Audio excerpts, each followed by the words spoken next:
hablar sobre la temática de investigación y a la vez hablar sobre la fundamentación de teorías empíricas que se conoce sobre los supuestos de nuestra investigación.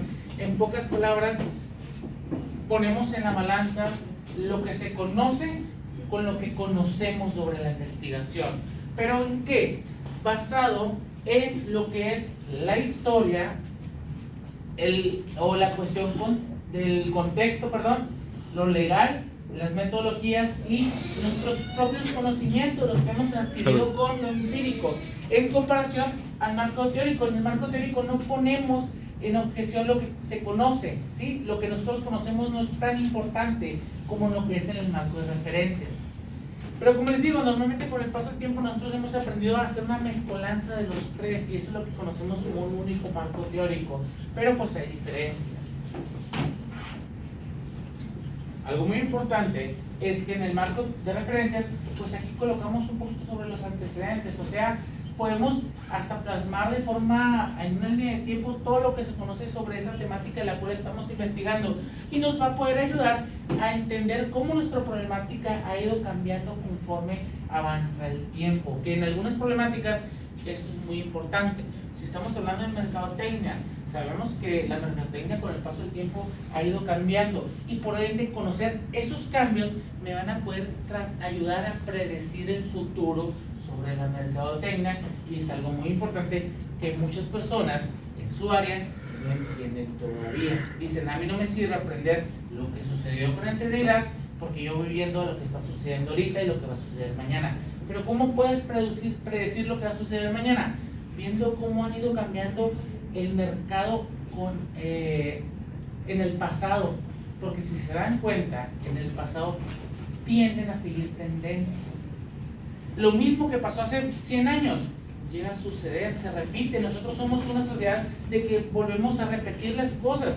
Un ejemplo, la ropa vintage o todo esto, la ropa que se utilizaba antes y que era la sensación, la rescatamos y la volvimos a utilizar y se sigue utilizando y dicen, es que a mí no me servía nada, yo estoy viendo hacia el futuro, hacia nuevas ideas. No, nosotros nos gusta rescatar lo anterior. Quién sabe, a lo mejor en 20 años se va a poner de moda utilizar otra vez ropa revolucionaria, nos vamos a ver con chanclas de cuero y camisas de manta y unos vestidos, no sabemos, pero podemos ayudarnos a interpretar lo que ha sucedido. Por eso es importante conocer los antecedentes históricos de nuestros trabajos de investigación. Muy importante, y esto es clave, que les dije a muchos, hay que saber el contexto. Sabemos que el contexto no es lo mismo aquí que en China. Ayudar a comprender el contexto nos va a poder ayudar a interpretar los resultados. Si yo hago una investigación sobre qué les parece la carne de caballo, si pregunto aquí en Sonora, bien buena, ¿eh? Bien buena, la carne seca. Los jóvenes de la ciudad van a decir, ¿cómo que se come el caballo? Los señores de los pueblos te van a decir, es la mejor machaca que existe. Sí. La carne del perro, aquí todos, ¿cómo que se come el perro? Pero si preguntas en China, no, muy buena carne, te van a decir. Es importante conocer el contexto para interpretar los resultados. En China se comen a los perros también, ¿sí? Y es ilegal, pero No sé, la verdad. Y ojo, los contextos cambian. Tanto en una colonia a otra colonia, los contextos pueden ser diferentes.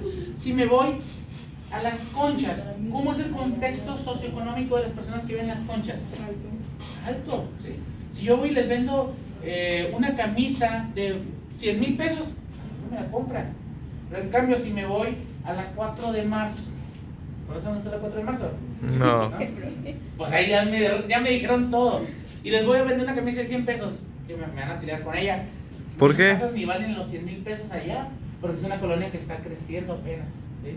Por eso es importante, y para que vean qué tan diferente es un contexto de un área a otra área, siendo que nos separan 10 kilómetros cuando mucho, ¿sí?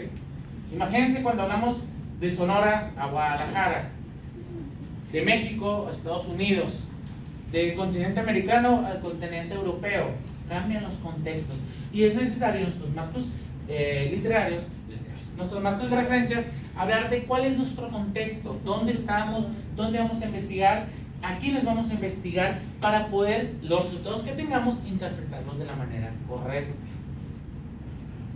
Y contextos hay muchos, sociales, económicos, culturales, de creencias, religiosos, muchos contextos hay.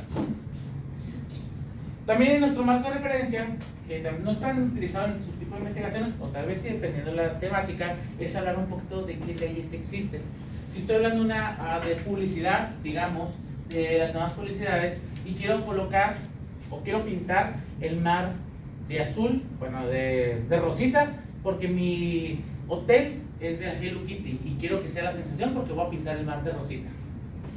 Obviamente que tengo que hablar si habrá o existirán leyes las cuales me van a permitir o no. Entonces esto me va a ayudar en la elaboración de mi marco técnico para saber si puedo realizar una investigación experimental donde voy a pintar un área pequeña de rosita. Todo esto es necesario dependiendo de la naturaleza. En esto me puedo basar en diferentes órganos, diferentes formas, duración, etc. Hay muy variado, no me voy a meter mucho en esta cuestión. Y otra de las cuestiones las cuales tengo que conocer en mis marcos de referencia es qué metodología voy a utilizar para la obtención de mis datos. Dependiendo del área existen diferentes métodos. Un ejemplo que yo les doy todo el tiempo es cuando hablamos en psicología. En psicología hay muchos métodos para poder diagnosticar a algún paciente. Algunos muy burdos que decimos es broma. Un ejemplo son cuando nos enseñan manchas de pintura. ¿Qué ves? ¿Sí? ¿Qué ves en esta mancha? No, pues veo esto. Eso es un método. Cuando nos hacen un examen psicométrico, ¿sí? Son preguntas, es otro método. Cuando nos hacen preguntas al azar, cuando nos piden que dibujemos, son métodos los cuales están establecidos. Y para cada área hay métodos específicos. En estadística tenemos la T-Student, tenemos lo que es la comparación de... el nombre, ¿cómo se llama? Pero tenemos muchos, ¿sí? Que eso lo vamos a ver un poquito el viernes con el análisis de datos. Bueno, aquí hay un tema, método, bla, bla, bla, bla. Ojo, existen diferentes consideraciones para elaborar lo que son los marcos teóricos, marcos de referencias en todo esto.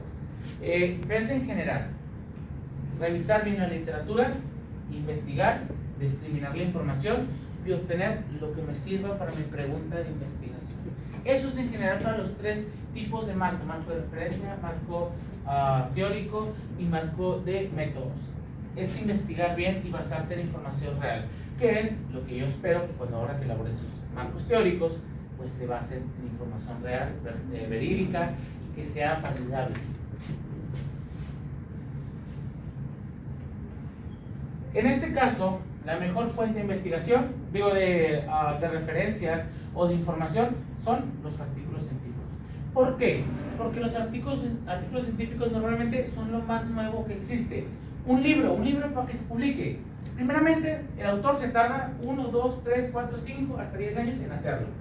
Todavía de aquí que se mandan a imprimir todas las copias, 2, 3, 4, 5 meses. Todavía de que lleguen a la papelería, lleguen a la biblioteca, lleguen aquí, lo pides por internet, un mes más. ¿Qué quiere decir? Ya llevas 10, ponle que te fue bien, 5 años de retraso. Lo que tú en ese momento creías que era verdad, fue hace 5 años y sabemos que todas las ciencias cambian muy rápidamente. Los artículos, aún así los artículos, para hacer un artículo mínimo te lleva un año. Un año, más unos 6 meses para mandarlo a la revista y que la revista lo apruebe. Más otros 6 meses para que se publique. ¿Qué quiere decir esto? Si yo hice un artículo, mejor dicho, se publicó un artículo hoy 2024, en realidad ese artículo se escribió en el 2023, o en el 2022, o en el 2020. Y a lo mejor para ese tiempo la información que creíamos ya no es real. Dependiendo obviamente también del ámbito. Si estoy hablando de historia, normalmente la historia pues no cambia mucho, ¿sí? Llega a cambiar, pero podemos vivir hasta 100 años conociendo la misma historia y no cambió nada. Pero si hablamos, digamos, en medicina, un año puede ser la diferencia de algo que no se conocía, algo que se conocía en la mercadotecnia. No es la misma de hace un año a la de hoy en día. Entonces, por eso la fuente principal son las revistas o los artículos publicados en revistas. Esto es lo que ya vimos en su momento, cómo citar dentro del texto. Ahí se lo coloco para que pues si se les olvidó pues lo puedan volver. Y por último, ¿en qué consiste el marco conceptual? Aquí vamos a hablar de aquellos términos, conceptos, los cuales son necesarios para la elaboración de mi trabajo. Aquellos conceptos que no sé qué significan, que son complicados, que no son de mi lenguaje común. ¿Sí? Aquí es donde los coloco. Y eso es todo lo que vamos a ver. El otro no importa. ¿Alguna pregunta? ¿Alguna pregunta? ¿Ya traen